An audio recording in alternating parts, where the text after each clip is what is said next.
el gobierno americano va a intervenir en esto. Vamos a revitalizar esa fuerza pública con presupuesto y con armas de primera generación, con aviones y helicópteros adecuados, por supuesto, con el concurso de los Estados Unidos, porque esa alianza tenemos que renovarla, porque insisto, el problema de seguridad y el problema de seguridad nacional en Colombia no solamente es problema de nuestro país, también los Estados Unidos y el resto del mundo, porque aquí se produce el 80% de la cocaína. Lo que quiero hacer yo es fortalecer a nuestra fuerza pública. Yo quiero un plan Colombia 2, yo quiero que las bases americanas que Santos no debió poner, claro, porque necesitamos la interdicción aérea para todo el tema del narcotráfico. A este señor se le hace fácil perfilar como perfilarse la barbita, con todo y lo peligroso de esto que nos recuerda a las épocas del genocidio de la Unión Patriótica o la seguridad democrática, cuando Uribe y Aguilar, lista en mano desde la Quinta Brigada, nos querían poner las botas al revés a varios estudiantes de la UIS. Hay momentos en la historia donde los pueblos no están eligiendo simplemente un presidente, están decidiendo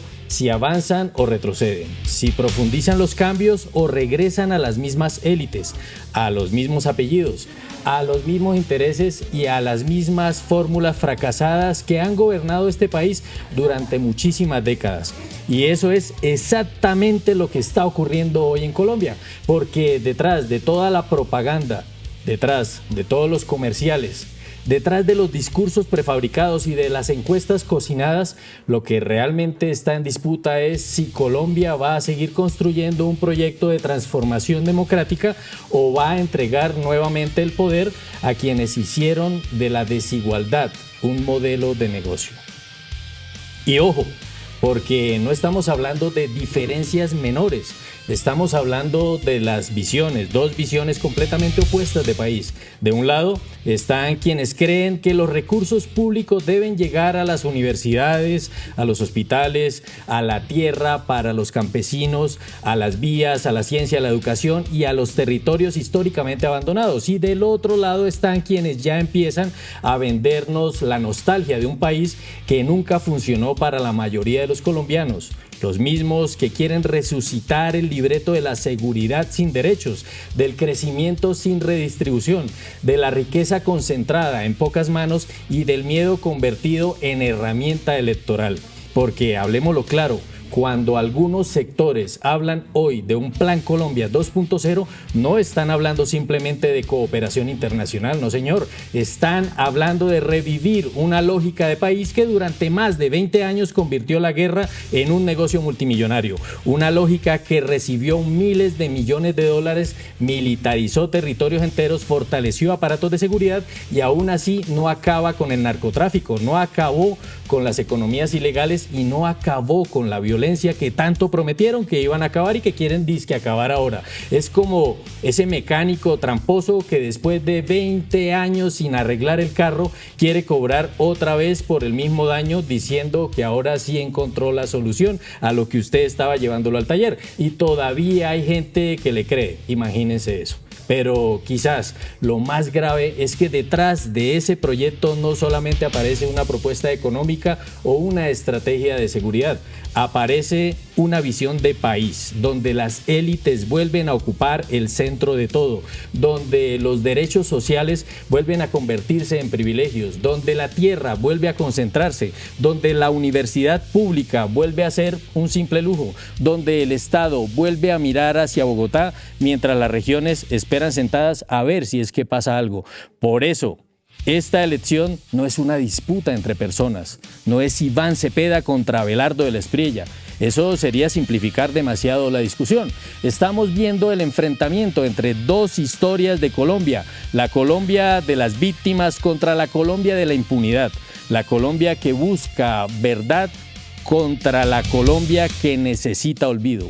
La Colombia que intenta resolver sus conflictos mediante la democracia contra la Colombia que siempre ha encontrado rentabilidad política en la confrontación. Y por eso no es casualidad que hoy algunos intenten convertir a Iván Cepeda en el enemigo perfecto, porque Iván Cepeda representa exactamente aquello que ciertos sectores han intentado evitar durante muchísimas décadas: la memoria.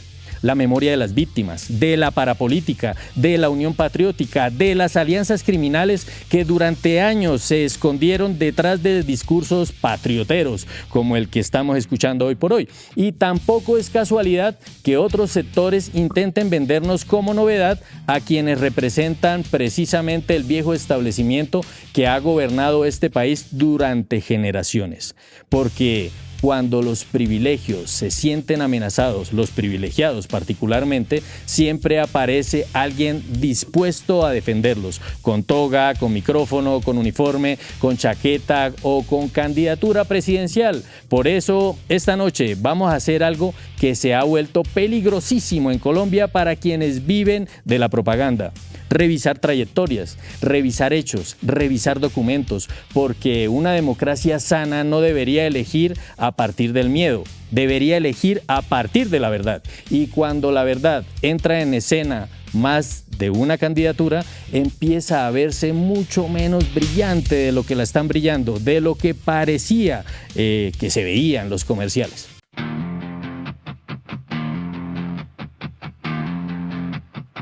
Apunta. Observa. Cuestiona. Esto es La Mira. El vecindario encendido y la guerra a portas en todo el mundo. ¿Qué nos traes para hoy, Diana? Hoy estamos viendo y evaluando la agenda de las derechas con las propias derechas y no sabe lo que le traigo, fracasos. Bueno, nada más que esperar de ellos. Y algo muy llamativo, ¿no? Que desde las derechas como que quieren pagar deudas que ya se pagaron, Viviana. Bueno, hoy en La Mira y en mi sección les voy a hablar de cómo este pseudo candidato de la extrema derecha ni siquiera conoce la economía de Colombia y en qué estado estamos. Resulta que quiere pagar una deuda que ya se pagó hace rato. No se diga más, esto es La Mira. La Mira. En La Diana, análisis internacional con Diana Carolina Alfonso. Hay una música que suena en todas las capitales de América Latina. No es la de las bandas militares ni la de los himnos nacionales. Es el ruido metálico de las esposas, el tintuneo de los dólares del narcotráfico, el crujir de las motosierras contra todos los presupuestos públicos y también el susurro de los pactos sellados en las cárceles.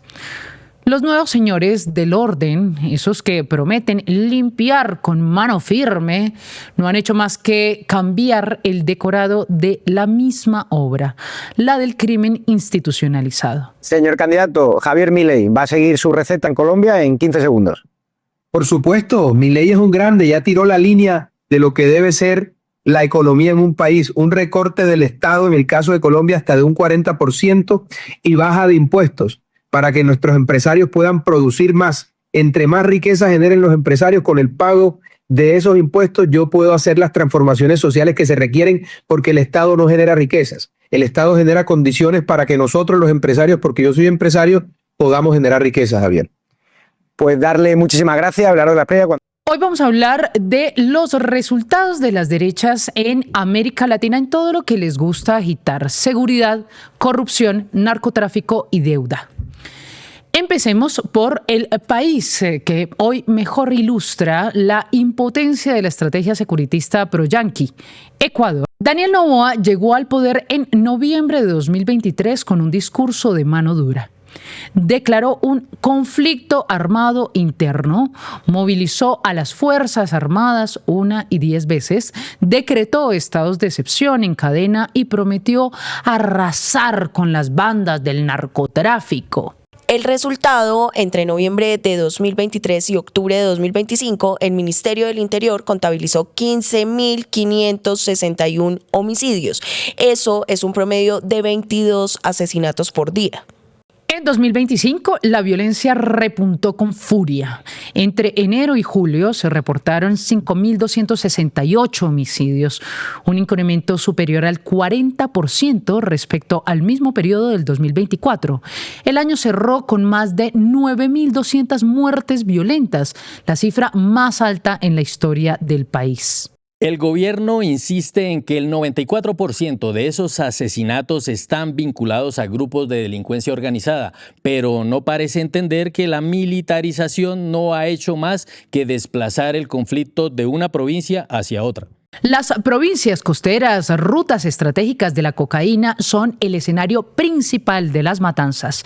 Y mientras Novoa acumula estados de excepción, el último hace de hecho 2 días, que abarca 10 provincias, 3 municipios, con 879 homicidios registrados en solo 43 días, la extorsión y el secuestro se han vuelto moneda corriente para comerciantes, transportistas y desafortunadamente también para las comunidades adyacentes. Pero la pregunta que no responde el presidente es ¿cuántos muertos más se necesitan para reconocer que la guerra no es una estrategia, mis amores, sino una coartada?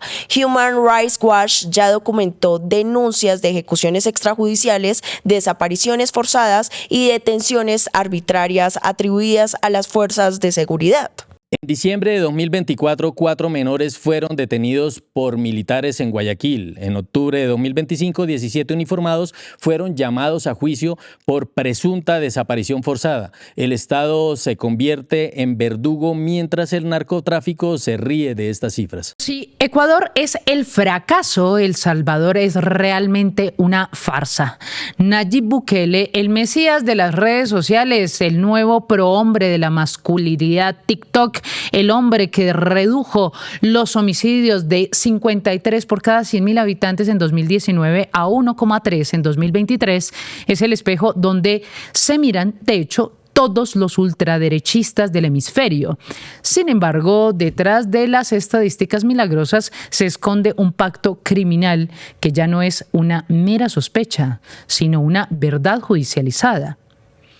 En noviembre de 2020, El Faro publicó documentos que demostraban que el gobierno de Bukele llevaba por lo menos un año negociando con la Mara Salvatrucha.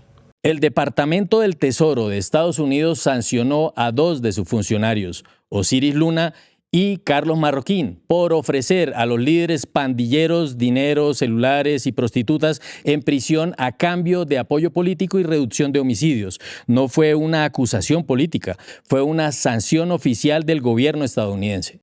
El régimen de excepción que Bukele decretó en marzo de 2022 y que sigue vigente 3 años después, ha encarcelado a por lo menos 997.000 personas en un país de 6.5 millones de habitantes. Eso es una barbaridad. Eso lo que significa es que 1 de cada 50 salvadoreños está preso. La tasa de encarcelamiento más alta del mundo en las últimas 3 décadas.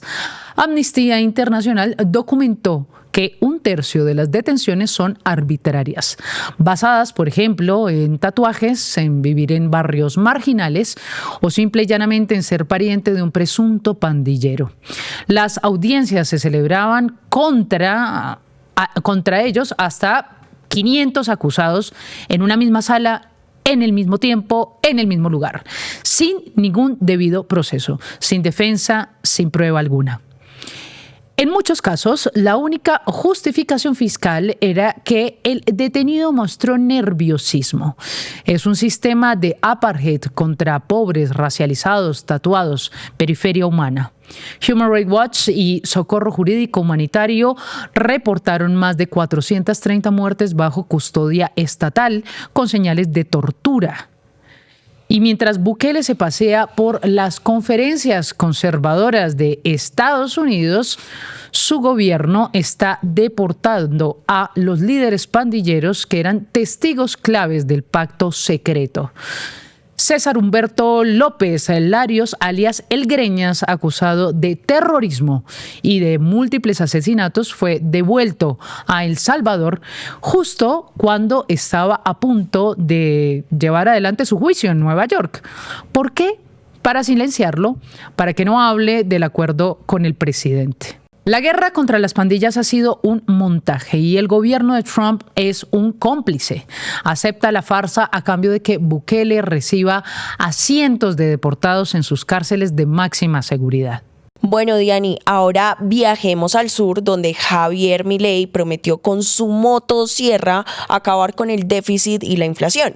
Pero parece que la realidad, sin embargo, ha sido más tosuda que su discurso. Al cierre de 2025, la deuda externa bruta de Argentina alcanzó un récord de 320.305 millones de dólares, según el INDEC.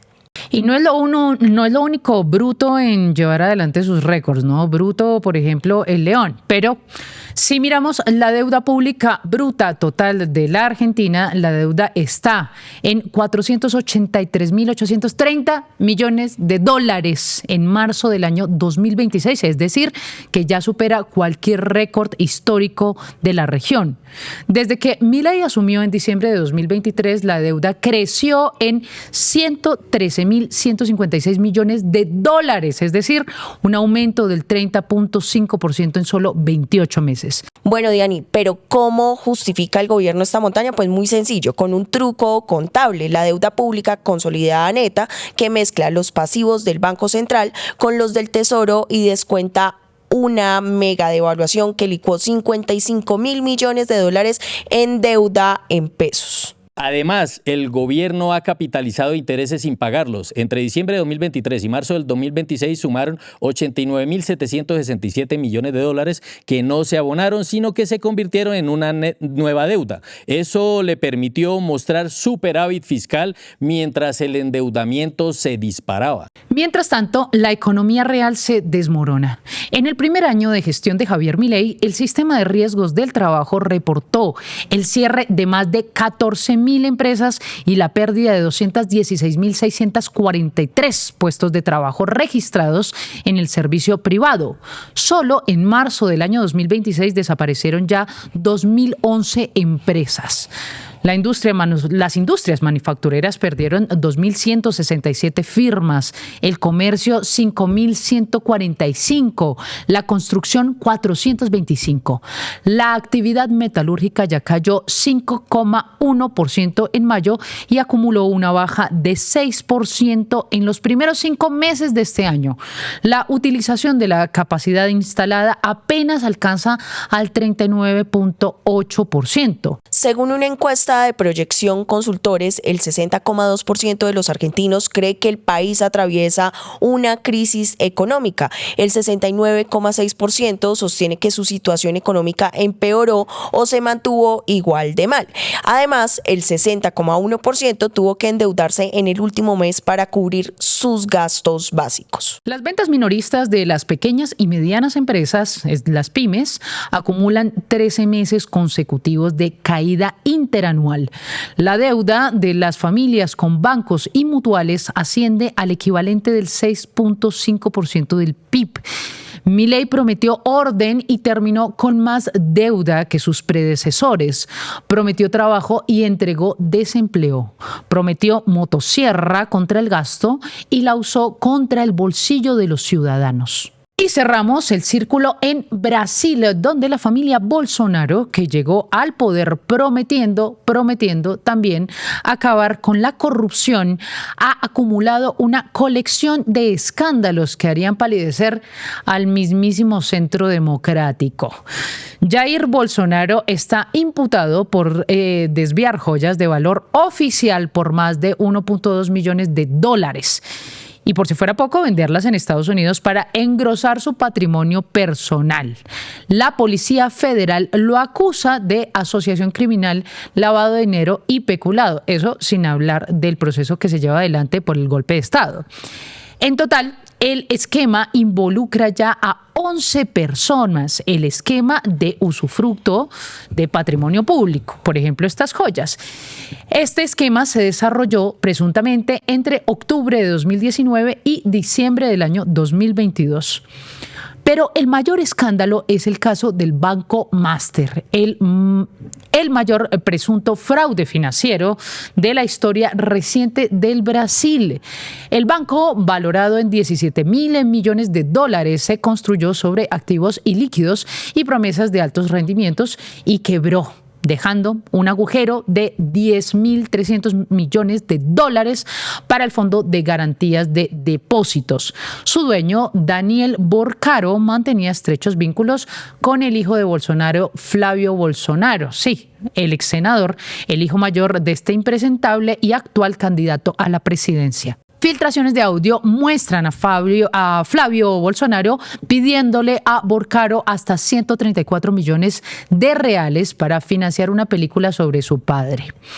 Borcaro sobornó a jueces del Supremo Tribunal Federal, a miembros del Banco Central y a políticos de todo el arco ideológico. Pero la relación con los Bolsonaros ha sacudido la campaña presidencial de Flavio, que en un par de meses pasó de empatar con Lula a estar a 7 puntos por debajo en las encuestas. El Tribunal Supremo condenó a Jair Bolsonaro a 27 años de prisión por intentar un golpe de Estado tras su derrota electoral de 2022. La derecha brasileña, que prometió ética, ahora baila al son de un banquero que compraba Picassos con el dinero de los ahorradores y pagaba coimas para que no investigaran su imperio de papel. Y ojo, porque la ultraderecha latinoamericana padece de una misma esquizofrenia.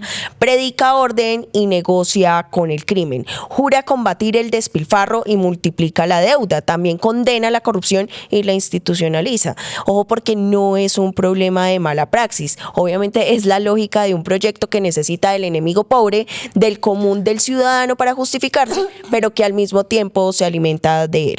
La guerra contra las drogas y las pandillas es el telón de fondo de una concentración de poder sin precedentes en la historia del continente, donde el estado de excepción se vuelve entonces un estado permanente de excepción y el control de jueces y fiscales se convierte en el principal objetivo.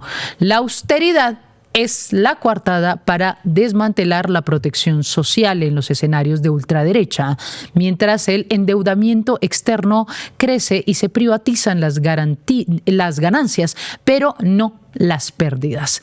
La mano dura es realmente un disfraz, el disfraz de los pactos mafiosos que aseguran la gobernabilidad a cambio de impunidad. Y en el centro de esta telaraña, los Estados Unidos de Trump o de Biden también, poco importa, pues, no son espectadores pasivos, básicamente. Aceptan la deportación de testigos incómodos para proteger a Bukele. Financian con contratos de armas a los gobiernos militarizados y aplauden el ajuste que favorece a los fondos de inversión. La ultraderecha no es un fenómeno autóctono, es una franquicia que se instala donde las élites locales y el capital global encuentran un aliado para desmontar los restos del estado de bienestar.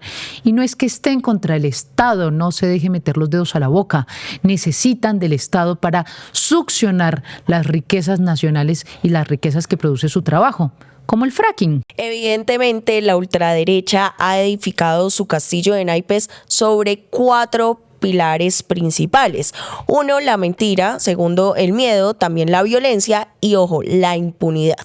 Pero los naipes también caen, siempre caen, cuando la luz de los hechos incide sobre la fachada, evidentemente. Estos escándalos, los homicidios que no cesan, los pactos que se destapan, las deudas que no se pagan, las joyas que se esconden, son síntoma del final o incluso epitafio de una imposición autoritaria que nos quiere hacer retroceder medio siglo en la historia. Pero la real historia, esa maestra severa, ya nos enseñó que las soluciones mágicas terminan siempre en tragedia. Y nosotros y nosotras, las que aún creemos en la democracia popular, no estamos dispuestas a repetir la lección. Esto no es un editorial, es un acta de acusación. La Roja en la Mira. Los datos y la economía. Con Viviana Vargas. Bueno, mis amores, yo les confieso algo y es que uno en política aprende a escuchar barbaridades, también a escuchar gente hablando de economía sin haber abierto ni siquiera un libro de economía y pendejos hablando de pobreza desde clubes privados y aparte de ello, vendidos a Trump que juraron lealtad a Estados Unidos hablando de patriotismo colombiano mientras recibe obviamente instrucciones desde Washington. Pero definitivamente lo de Abelardo de las Priella esta semana es el colmo del descaro y del desconocimiento total de lo que pasa acá en Colombia. Resulta que el hombre salió en Blue Radio anunciando, con la seguridad de quien cree haber descubierto la pólvora, que cuando llegue a la presidencia va a sentarse con el Fondo Monetario Internacional y con el gobierno de los Estados Unidos para renegociar la deuda colombiana. Veamos. Señor candidato, Javier Milei va a seguir su receta en Colombia en 15 segundos. Por supuesto, Milei es un grande, ya tiró la línea de lo que debe ser la economía en un país, un recorte del Estado, en el caso de Colombia, hasta de un 40% y baja de impuestos para que nuestros empresarios puedan producir más. Entre más riqueza generen los empresarios con el pago de esos impuestos, yo puedo hacer las transformaciones sociales que se requieren porque el Estado no genera riquezas. El Estado genera condiciones para que nosotros los empresarios, porque yo soy empresario, podamos generar riquezas, Javier. ¿Qué tal la cara de este pseudo candidato de pacotilla que sabe más de empresas fantasmas que de economía? Cuando le dicen cómo va a negociar la deuda con el Fondo Monetario Internacional, la cara que hace. Balbucea y no sabe ni qué decir e inventar. En serio que yo no sé si reírme, preocuparme o mandarle un boletín económico por correo certificado para que este sujeto lea, porque como buen Abelardo, igual que todos los abelardistas y uribistas, le cuesta leer e informarse. Y ojo, porque aquí estamos hablando de alguien que quiere administrar una economía de más de 1.800 billones de pesos, un presupuesto nacional cercano a los 500 billones de pesos y una deuda pública que supera los 900 billones de pesos. Estamos hablando de alguien que aspira a dirigir la cuarta economía más grande de América Latina y resulta que ni siquiera está enterado de uno de los hechos económicos más importantes de los últimos años en nuestro país. Colombia ya pagó la deuda con el Fondo Monetario Internacional. Sorpresa, mis amores. Pero Vivi, ¿cómo así que ya se pagó? Porque los medios casi no hablan de eso. ¿Qué quiere decir? ¿Que nos quiere meter más deuda? Exactamente, Diani, porque para los grandes medios tradicionales la noticia siempre es el escándalo y nunca el dato. Y ojo, porque el Ministerio de Hacienda confirmó que Colombia amortizó completamente la línea de crédito flexible con el Fondo Monetario Internacional. Ojo, completamente, se cerró, se pagó, se acabó, no va más, fin de la historia. Es decir, este señor quiere renegociar una deuda que ya no existe. Es como si llegara a un matrimonio 3 años después de la boda preguntando dónde está el cura. Es como si apareciera en plena inauguración del metro de Bogotá prometiendo poner la primera piedra. Es como si llegara a apagar un incendio cuando los bomberos ya terminaron, recogieron la manguera y se fueron para sus casas. ¿Qué le pasa a este señor y en qué mundo es en el que se la pasa? Y ojo, porque esto no es un error de memoria, mis amores. Esto es mucho más grave porque demuestra que el hombre habla de economía con la misma profundidad con la que algunos opinan sobre neurocirugía después de ver 2 videitos en TikTok. Este pseudo candidato tiene la mente en Estados Unidos y ojo, no conoce nuestro país. Y además, aquí hay una cosa importante, Vivi, porque la deuda con el Fondo Monetario Internacional no era cualquier deuda pendeja en una tienda. Exactamente, John. Porque cuando uno escucha a estos personajes pareciera que el Fondo Monetario Internacional fuera una cooperativa de barrio que presta plata para arreglar el tejado. Y no, mis amores, el Fondo Monetario Internacional es una institución financiera internacional que históricamente ha condicionado políticas económicas en decenas de países. Cuando un país depende de esa financiación, normalmente también aparecen recomendaciones, condicionamientos, ajustes fiscales y presiones sobre la política económica. Por eso el debate nunca fue solamente financiero, es también político y era una discusión sobre autonomía, sobre soberanía económica y sobre capacidad de decisión. Y aquí es donde la ignorancia económica de Abelardo se vuelve realmente peligrosa, porque mientras este gobierno pagó esa obligación y cerró esa dependencia financiera, él aparece proponiendo volver a sentarse con esos a los que ya no les debemos absolutamente nada. Es como celebrar que saliste de una relación tóxica y que aparezca un amigo proponiéndote volver a llamar al ex para pedirle consejos sentimentales. Hágame el berraco favor. Pero además Petro no solamente enfrentó el tema del FMI, Vivi, y salió de esa deuda, ¿o qué? Claro que no, Diani, porque aquí aparece otro dato que casi nunca cuentan los mismos opinadores de siempre. Mientras Petro estaba pagando la deuda con el Fondo Monetario Internacional, también estaba enfrentando una de las bombas fiscales más grandes que dejó la derecha colombiana, y es el déficit del Fondo de Estabilización de Precios de los Combustibles. Y para que la gente entienda la dimensión del problema, estamos hablando de un hueco que llegó a superar los 80 billones de pesos. Escuchen bien, mis amores, 80 billones, una cifra tan absurda que equivale a varios años completos de presupuesto de algunos ministerios. Imagínense que alguien les deja una casa hipotecada con 3 tarjetas de crédito reventadas, 2 carros embargados y una deuda escondida debajo del colchón. Y luego aparece dando conferencias sobre responsabilidad financiera. Pues eso fue exactamente lo que pasó con el FEPEC. Vivi, o sea que mientras unos dejaron la bomba, otros tuvieron que desactivarla. Exactamente, John, y además pagando el costo político, porque es muy fácil congelar precios artificialmente cuando sabes que la cuenta la va a pagar el siguiente gobierno. Lo difícil es asumir la realidad fiscal y empezar a corregir el problema. Pero claro, de eso no hablan los mismos sectores que hoy pretenden dar clases de economía. Y ojo, porque aquí viene la parte más nefasta y que hasta risa da de toda esta historia, porque el mismo Abelardo, que quiere renegociar una deuda inexistente, también propone dolarizar la economía. Definitivamente es que este sujeto es muy pendejo y le hacen falta unas clasecitas de economía. Yo ya no sé si estamos frente a un candidato presidencial o frente a un vendedor de cursos de criptomonedas de YouTube, porque dolarizar significa renunciar a la moneda nacional. También significa entregarle la política monetaria colombiana a la Reserva Federal de los Estados Unidos, y significa que cuando Colombia tenga una crisis económica no decidirá Colombia, ojo, decidirá Washington. Vivi, entonces este tipo habla de soberanía y firmes por la patria, pero al final terminaría entregando nuestro país. Exactamente, Diani. El eslogan de este pseudo candidato debería ser más bien firme por los Estados Unidos. Esa soberanía que él plantea es bastante curiosa, porque es una soberanía que consiste en obedecer a otros, básicamente, porque cuando uno elimina herramientas como la política monetaria, debilita el Banco de la República o lo elimina como propone este sujeto y se reduce la capacidad de intervención del Estado, pues no está fortaleciendo el país, está reduciendo su capacidad de defenderse. Es como si un arquero decidiera entrar a la final del Mundial sin guantes porque alguien le dijo que así se siente más libre.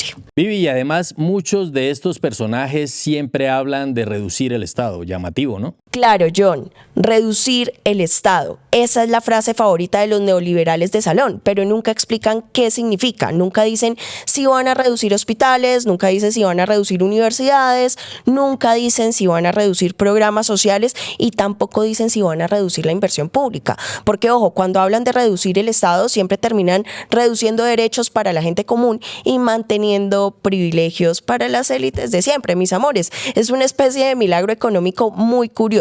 Los sacrificios siempre los hacen los mismos: los trabajadores, estudiantes, campesinos, pensionados y pequeños empresarios. Mientras tanto, los grandes grupos económicos siguen recibiendo beneficios, exenciones y tratamientos especiales. Vivi, entonces el problema no es solamente que Abelardo se equivocó. Exactamente, así es, Diani. El problema es mucho más tenaz porque su error revela una forma de entender el país, una forma de entender la economía donde los problemas de Colombia siempre parecen resolverse hablando con Washington, también con la banca internacional o con el Fondo Monetario Internacional, como dijo ahorita este baboso. Nunca fortaleciendo la industria nacional, tampoco fortaleciendo el agro, la educación, la ciencia, la capacidad productiva del país, ni nada de lo que realmente le importe a los colombianos. Y por eso me preocupa más lo que representa que el error mismo de ese candidato, porque una equivocación la puede cometer cualquiera, mis amores, pero cuando alguien quiere renegociar una deuda que ya se pagó y que no existe y ni siquiera cae en cuenta de la burrada que dijo, desconoce el cierre de la obligación con el Fondo Monetario Internacional, ignora el esfuerzo fiscal realizado con el FEPEC y además propone entregar herramientas fundamentales de política económica, pues ya no estamos hablando de un lapsus de error de este señor, estamos hablando de un candidato que parece conocer mejor los intereses de la banca internacional que la realidad económica de Colombia. Y ojo, mis amores, porque que si alguien quiere administrar Colombia, lo mínimo que debería hacer es conocerla, porque para gobernar un país primero hay que entenderlo, y cada vez que Abelardo de la Espriella habla de economía queda más claro que no estamos escuchando a un estadista o a alguien que sepa del tema o que mínimamente conozca a su país. Estamos escuchando a un hombre convencido de que administrar un país es lo mismo que administrar su bufete de abogados o una de sus empresas fantasmas de dudosa procedencia o cuadrando caja con la salud de los colombianos como lo vimos hace unos días. Y bueno, mis amores, sinceramente yo creo que este pseudo candidato patriota de utilería debería seguir disfrutando de sus millones por allá, bien acomodadito en las faldas de Trump y de la banca internacional, y dejar que quienes sí conocen Colombia, quienes sí entienden su economía y quienes sí saben en qué estado están las finanzas públicas, hagan las propuestas serias para nuestro país. Porque, ojo, una cosa es posar de salvador de la patria entre los micrófonos y las redes, y otra muy distinta, conocer los problemas reales de la nación que se pretende gobernar. Y la verdad sea dicha, mis amores, cada vez que Abelardo habla de economía, queda más claro que conoce mejor los pasillos de Washington que la realidad de Colombia. Más bien que le pida trabajo a Trump, ¿no? Porque para gobernar este país se necesita algo más que arrogancia, plata y cámaras. Se necesita conocimiento, rigor y entender siquiera los datos básicos de la economía nacional. Por ahí les dejo. Me dirijo a ustedes. Señor presidente Trump, secretario Rubio, como ya les expresé en la carta, Con un tema de gran importancia. Me refiero a todas estas acciones que les envié recientemente, la inteligencia estadounidense sabe perfectamente que están interfiriendo entre las relaciones de nuestro país para debilitar a los Estados Unidos. y que tiene que ver Todos narcotraficantes que apoyan a su candidato. Colombia en la mira. El análisis con John Forero. La realidad superando la ficción. ¿Acaso Abelardo se inspiró en el presidente de México de la serie La Reina del Sur, Epifanio Vargas? ¿O la producción mexicana hizo una serie de ficción premonitoria mostrándonos lo que iba a pasar en Colombia? Lo siento, pero es que son tan parecidos que hacen ver a Uribe como un estadista y defensor de los derechos humanos. Pero bueno, si usted ya decidió votar por Abelardo de la Espriella, democráticamente debo decirle que su decisión la tengo que respetar, pero mi obligación es contarle quién es su candidato. Ahora, si usted, después de oír y ver todo esto, mantiene su decisión, no tengo nada más que hacer, porque como geólogo no estoy preparado, no tengo la posibilidad ni el conocimiento para practicarle a usted una lobotomía. Vamos mejor de afuera hacia adentro. ¿Quiénes lo apoyan? ¿Por qué lo apoyan? ¿Y eso qué implica? Pero John, antes de eso, ¿qué podría pasar con su doble nacionalidad? Tengo entendido que Petro también la tiene, es un colombo italiano. En ese sentido, ¿el peligro sería el mismo? Quizás se estará preguntando el transeúnte digital desprevenido esta cuestión.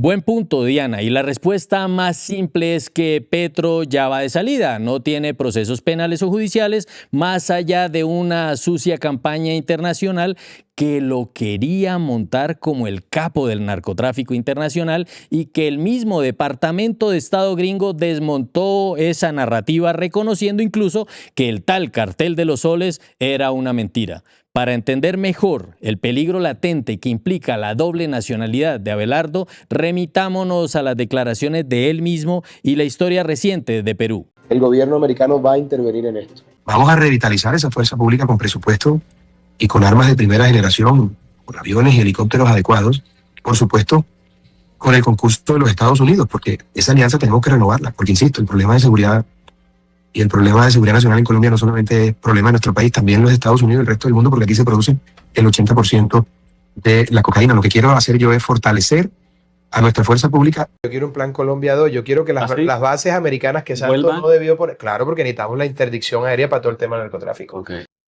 Firmes por la patria, exclama el señor del ceño fruncido y el culo apretado para verse más vehemente, más bravo. Pero ¿cuál patria, papi? Veamos. ¿Qué pasó en Perú? País hermano que tuvo en la presidencia a un dictador corrupto, asesino y traficante que después de unos años el pueblo unido lo pudo bajar del gobierno. Y John, tan pronto lo bajaron del poder, lo lógico es que el pueblo quisiera justicia, pero ahí es donde apareció la otra nacionalidad y el señor Fujimori agarró vuelo directo a Japón. Para eso le sirvió su otra nacionalidad, para esquivar la justicia peruana por mucho tiempo mientras movía sus hilos de poder desde el otro lado del Pacífico. Así es, y lo más humillante para el pueblo peruano fue que regresó años después queriendo blindarse como candidato al Senado japonés, pero al fin le llegó el juicio en Perú. Esto lo contamos como ejemplo. El discurso de Abelardo es calcado al de Fujimori. Su dossier incluso hace ver el de Fujimori como algo angelical, y por eso vamos a detallar algunas cosas acá, pero teniendo en claro la utilidad de esa doble nacionalidad, y más aún en el caso de Abelardo, teniendo 3 nacionalidades y una de ellas es la norteamericana, la que le da el apoyo total para ser presidente de Colombia, supuestamente. El expediente oculto de Abelardo de la Espriella y las redes subterráneas que el país desconoce titulaba el 1 de junio La Nueva Prensa. Allí se revelan vínculos del candidato presidencial con el paramilitarismo, narcotráfico y espionaje, entre otros detallitos. El reporte documenta la compra irregular de fusiles militares a Israel, complicidad en la fuga de Al Saab y el mismo que se robó el dinero de millones de venezolanos, pues bueno, toda su cercanía. Allí también interceptaciones ilegales mediante el DAS y montajes judiciales coordinados con el uribismo.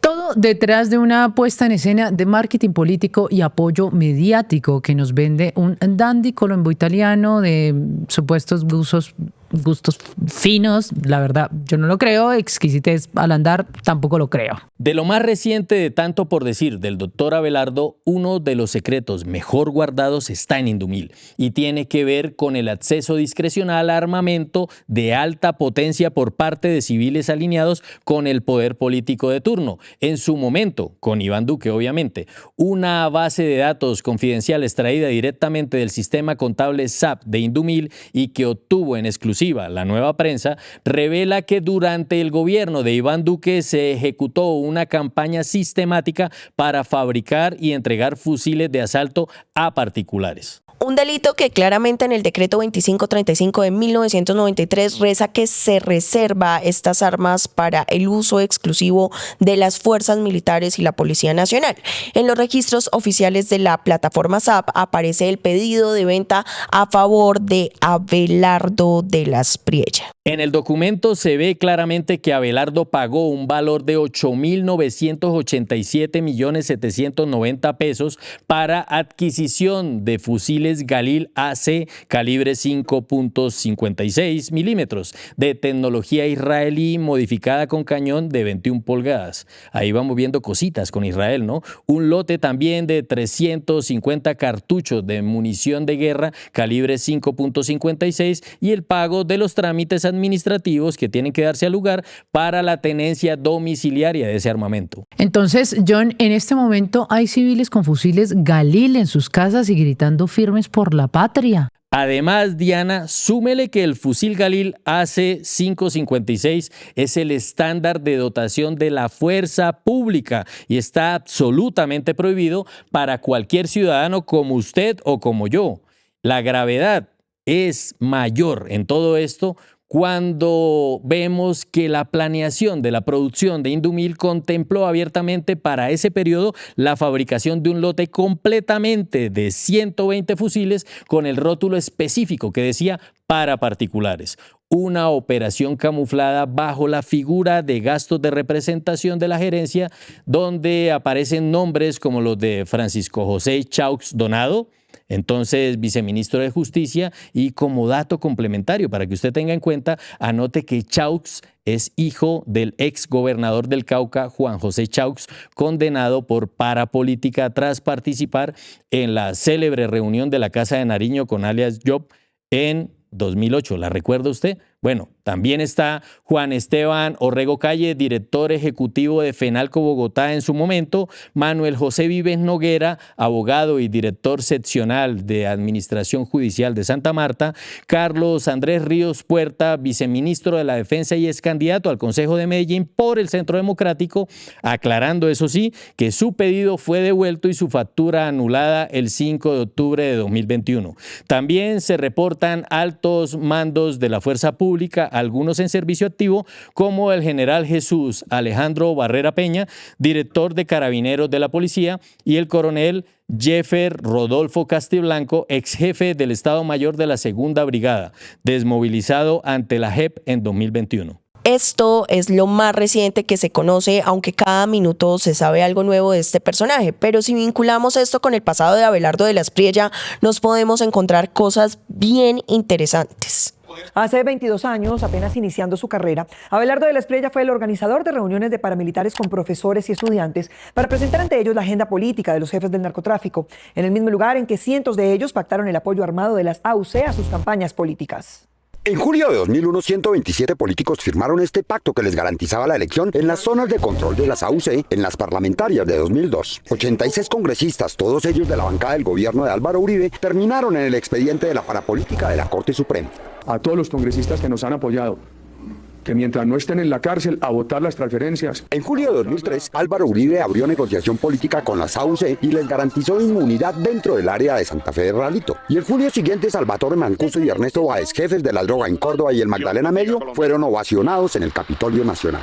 A través de FIPAS, fundación de la cual el joven Abelardo era representante legal y fundada por él mismo en 2004, durante el proceso de negociación entre el gobierno de Álvaro Uribe Vélez y las Autodefensas Unidas de Colombia, se impulsaba reformas constitucionales para reconocer estatus político a los paras y prohibir la extradición de colombianos, particularmente ellos mismos. Algo que coincide con la ventanilla negra que hoy propone el candidato para lavar los dineros de aquellos que 22 años atrás le financiaron. Así es, y por aquella época Abelardo organizaba foros universitarios, charlas y acompañamientos que coincidían con las fechas de las zonas de despeje de Santa Fe de Ralito.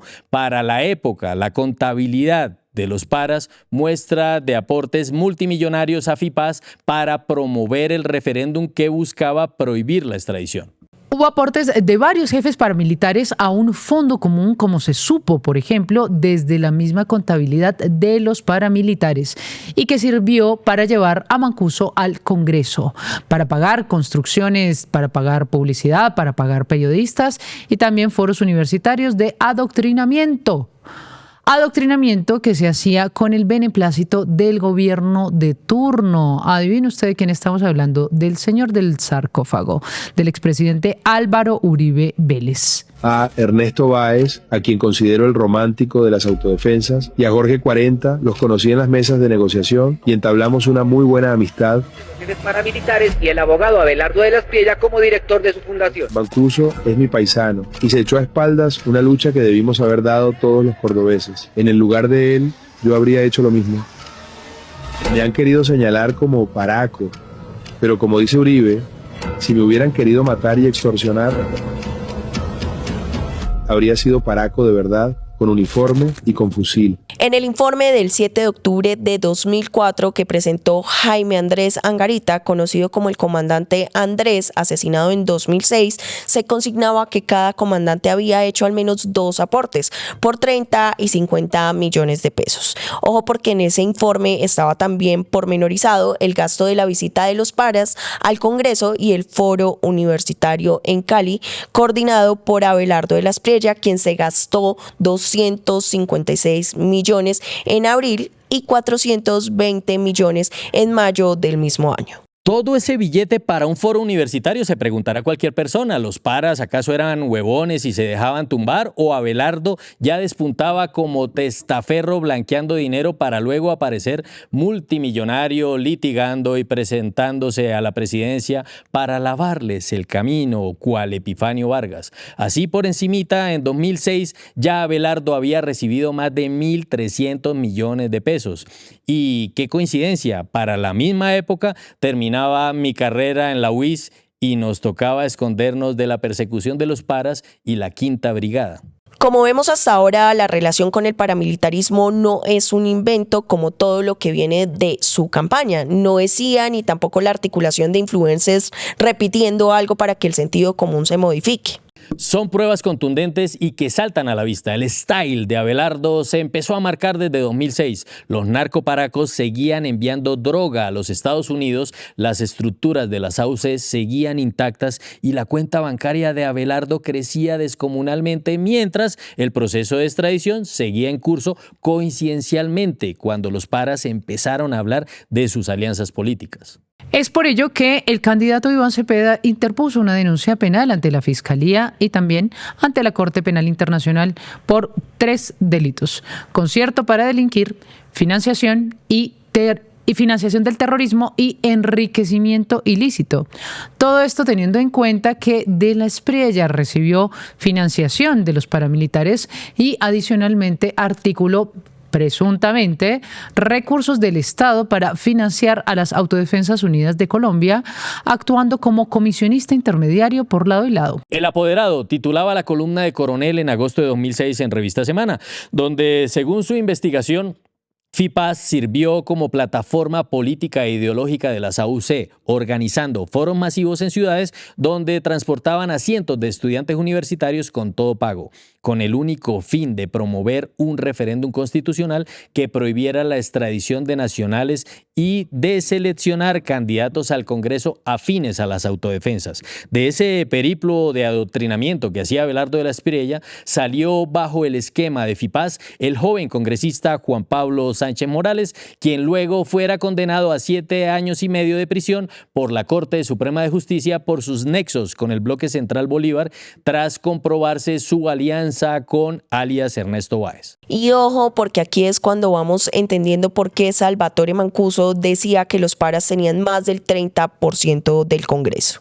Claro, Vivi, y es que la gente recuerda a los paras, pero olvida la labor de Abelardo, quien a la par de organizar esta militancia jurídica en Ralito con su firma de abogados, dio un salto financiero astronómico, pasando de facturar un promedio de 11 millones de pesos mensuales a recibir una comisión de éxito de $800.000. Ojo, $800.000, cerca de 2.000 millones de pesos de la época, por parte del consorcio ASA Internacional, integrado por las firmas cuestionadas de las familias Nule y Char, en la licitación del aeropuerto El Dorado. Qué vaina, ¿no? Empieza uno a hacerse la sana pregunta: ¿acaso los honorarios valían tanto o se facturaba ese valor para blanquear otras cantidades de otras procedencias? Esas suspicacias, sanas suspicacias, dejémoslas a los millones de colombianos que nos ven. Saquen sus conclusiones. Por lo pronto, cambiamos de tercio. Abelardo vive diciendo que Gustavo Petro es el aliado del narco-castrochavismo, pero el amigo íntimo y de negocios de Ale Saab es Abelardo y no Petro. Ale Saab es señalado como el principal lavador de activos de Venezuela. Si nos remitimos a 2018, nos encontramos con cosas interesantes. Así es, John. Fue en septiembre de ese año donde se dio un momento crucial con la participación de Abelardo, cuando una operación conjunta entre agencias estadounidenses y la policía colombiana interactuaron para capturar a Saab. Y esa interacción, de hecho, fue abortada debido a que la oficina de la Espriella tuvo acceso a la orden reservada con 20 días de anticipación, cooperando así en la huida de Saab. Diana, es que por donde uno mire se encuentra pruebas. ¡Ojo! Pruebas, no chismes ni historias inventadas con IA. Pruebas de delitos y delitos y delitos. Nada más lo rastreado por el FBI conecta al profesor estadounidense Bruce Bagley, condenado en Nueva York por lavar la bobadita de $3 millones de la corrupción venezolana. Bagley confesó que transfirió 2.7 millones de esa bolsa al ex narcotraficante Jorge Luis Hernández Villazón, alias Boliche, familiar del cantante Iván Villazón, muy cercano a Abelardo de la Espriella. Boliche es un informante protegido en Estados Unidos, plenamente ligado a la firma de abogados de la Espriella y al mismo Abelardo. Alias Boliche, quien fuera coordinador de embarques de drogas de Jorge 40 y Mancuso, es también primo hermano del difunto Ñeñe Hernández. ¿Le suena ese nombre? Pieza clave de la ñeñe política de Iván Duque. Estas conexiones internacionales forzaron la salida de Abelardo de la Espriella de la defensa técnica de Alex Saab, dado que al ostentar una tarjeta de residente permanente en Estados Unidos, que se conoce como la Green Card, la tarjeta verde, desde junio de 2017, la ley de la Oficina de Control de Bienes en el Exterior, la OFAC, le prohibía taxativamente asesorar a personas sujetas a sanciones internacionales sin una licencia expresa del Departamento del Tesoro. En resumen, porque si no se nos va una vida y media hablando del prontuario del señor candidato Abelardo, nos encontramos con un personaje oscuro, peligroso y payaso que, apoyado desde el exterior, busca hacerse a la presidencia de Colombia con fines específicos: blanquear los dineros del narcotráfico y la corrupción de sus amigos y clientes para devolverles el pago por los favores recibidos, hacer el puente al anglosionismo encabezado por los genocidas Trump y Netanyahu, para así dejar a Colombia con una profunda crisis social, económica y ambiental, y como Epifanio Vargas en La Reina del Sur, disfrazarse de valores y principios para transformarlos, esos mismos valores y principios, disfrazándose de piadoso que ataca el crimen, la corrupción y el narcotráfico, cuando él es quien está íntimamente ligado con criminales, con corruptos y narcotraficantes. Si después de conocer esto, que es poco de lo que de él hasta ahora se sabe, usted sigue considerando votar por él, ha de ser porque usted se siente en comodidad con el crimen, con la corrupción y el narcotráfico, y eso nos jode a todos, incluso a su madre.